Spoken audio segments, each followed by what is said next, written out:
सुप्रभात। कक्षा चौथी। आज हम हिंदी का पाठ 7 शीर्षक चोर की दाढ़ी में 3 का पाठ पढ़ेंगे। तो ये चोर की दाढ़ी में 3 का एक कहानी है, उसे हम बताएंगे। कहानी सुनने से पहले आपको कुछ कठिन शब्द और यहाँ के शब्दार्थ हैं उसे आपको बता रहे हैं। कठिन शब्द व्यापारी, काजी, तलाश, हास्य, छड़ी, विचित्र, प्रशंसा, चालाकी। अब क्या है शब्दार्थ? तलाश का मतलब होता है खोज, खासियत गुण, विचित्र अजीब अनोखा भी कह सकते हैं, प्रशंसा तारीफ, चालाकी होशियारी चतुराई, तरकीब उपाय योजना। तो अब आपको कौन सी कहानी सुनना है? चोर की दाढ़ी में 3 का। तो देखिए, एक बहुत बड़ा व्यापारी था। एक बार उसके घर में चोरी हो गई। उसने खूब तलाश की, लेकिन ना तो चोर का पता चल पाया और ना किसी सामान का पता चल पाया। बहुत परेशान हो गया व्यापारी। तो उसी शहर में एक काजी रहता था। वो काजी के पास गया और उसने उसको सारी बातें बताई। काजी ने ध्यान से सुना और उसने कहा, ठीक है, मैं चोर का पता लगाऊंगा। अब काजी व्यापारी के घर आया। व्यापारी के जितने भी दोस्त थे, जितने भी मित्र थे, उसने सबको बुलवाया और सबको लाइन से खड़ा करवा दिया। अब सारे के सारे लाइन से खड़े हो गए। तो काजी ने क्या किया कि सबके हाथ में एक एक उसने छड़ी दे दी और जो छड़ी थी सारी की सारी छड़ी एक बराबर थी। उसने जब सबको छड़ी दे दी, उसके बाद उनसे कहा कि मैं ये जो तुम लोग को छड़ी दे रहा हूँ सबके हाथ में, वो सब एक बराबर है, ना तो कोई छोटी है ना कोई बड़ी है।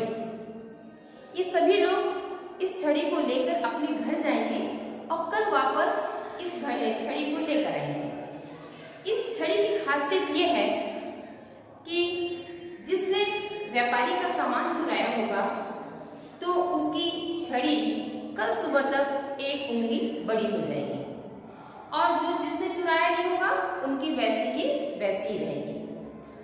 इससे मुझे चोर को पकड़ने में आसानी हो जाएगी। अब इसके बाद सारे लोग अपनी अपनी छड़ी लेकर घर चले गए। जिन्होंने चोरी नहीं किया था वो तो परेशानी थे, लेकिन व्यापारी के घर में एक जो काम करता था उसने चोरी की थी। जब वो घर गया तो मन में सोचने लगा कि इस छड़ी की खासियत तो बड़ी विचित्र है। अगर मान लो 1 उंगली अगर ये बढ़ जाती है तो कल मेरे सबके सामने पोल खुल जाएगी और पता नहीं व्यापारी और काजी मुझे सबके सामने क्या सजा देंगे। तो उसने अपना दिमाग लगाया और क्या करा, 1 उंगली छड़ी को काट दिया और घिस घिस को उसको प्लेन कर दिया, बराबर कर दिया, जिससे किसी को पता न चले। और अपने आप को बहुत होशियार समझने लगा कि अब किसी को तो पता ही नहीं चलेगा। अब इसके बाद दूसरे दिन जब वो वहां पहुंचा तो पहले से व्यापारी के घर में बहुत भीड़ लगी हुई थी। सारे लोग छड़ी लेकर आ गए थे। अब लाइन से काजी ने सबको खड़ा कर दिया। एक एक करके सब उनके पास आते और अपनी छड़ी को दिखाते। जब वह चोर लेकर काजी के पास आया तो काजी ने देखा कि उसकी जो छड़ी थी 1 उंगली छोटी थी। तो काजी ने उसे पकड़ लिया चोर को। अब सबके सामने पोल खुल गई। फिर उसे जेल में डलवा दिया गया।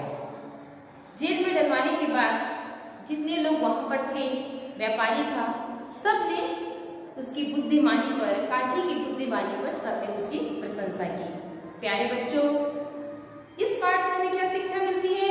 हमें इस पाठ से शिक्षा मिलती है कि हमें कभी भी चोरी नहीं करनी चाहिए, किसी के साथ कभी भी बेईमानी नहीं करनी चाहिए। क्यों? क्योंकि चोरी करने का जो अंत होता है बहुत बुरा होता है। चोर अपने आप को कितना चतुर व चालाक समझे, लेकिन एक न एक दिन उसकी जो चोरी है अंत में पकड़ी जाती है। इसी से संबंधित एक छोटा सा आपको और हम कहानी बता रहे हैं, अकबर और बीरबल की। आप अकबर और बीरबल की कई लोग झूठ सुनते होंगे। एक बार क्या हुआ, अकबर जो राजा थे वो बीरबल से मजा लेने के लिए एक दिन उन्होंने क्या किया कि अपनी अंगूठी को एक मंत्री को पकड़ा दिया और मंत्री से कहा किसी को भी मत बताना कि तुमको मैंने ये अंगूठी दी है। उसने कहा ठीक है। अब इसके बाद जब बीरबल वहां पर आया तो अकबर ने कहा बीरबल, मेरी एक कीमती अंगूठी थी जो खो गई। मैं सुबह मुंह धोया और यहाँ पर रखा, जब वापस लौट कर आया तो मुझे वो अंगूठी मिली ही नहीं। तो बीरबल ने पूछा आपने ये अंगूठी को कहाँ रखी थी?